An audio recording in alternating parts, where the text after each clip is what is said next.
একটি মজার কবিতা পাঠ করছি। কবিতার নাম নন্দলাল। লিখেছেন D.L. রায়।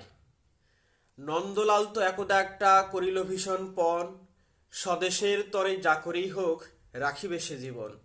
সকলে বলিল, আহাহা করো কি নন্দলাল। নন্দ বলিল, বসিয়া বসিয়া রহিব কি চিরকাল।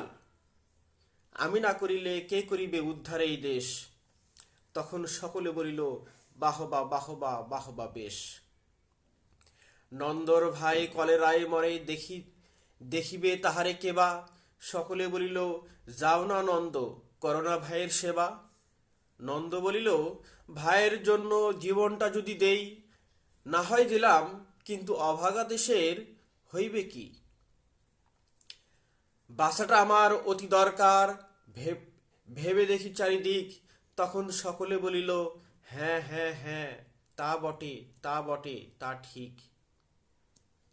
নন্দ একদা একটা কাগজ করিল বাহির, গালি দিয়া সবে গদ্যে পদ্যে বিদ্যা করিল জাহির। পড়িল ধন্য দেশের জন্য নন্দ খাটিয়া খুন, লেখে যত তার দ্বিগুণ ঘুমায়, খাই তার 10 গুণ। খাইতে ধরিল লুচি ও ছোকা ও সন্দেশ থাল থাল। তখন সকলে বলিল, বাহবা বাহবা বাহবা নন্দলাল। নন্দ একদা কাগজেতে এক সাহেবকে দেয় গালি, সাহেব আসিয়া গলাটি তাহার টিপিয়া ধরিল খালি। নন্দ বলিল, আহা হা হা করো কি ছাড়ো না ছাই। কি হবে দেশের গলা টিপুনিতে আমি যদি মারা যাই।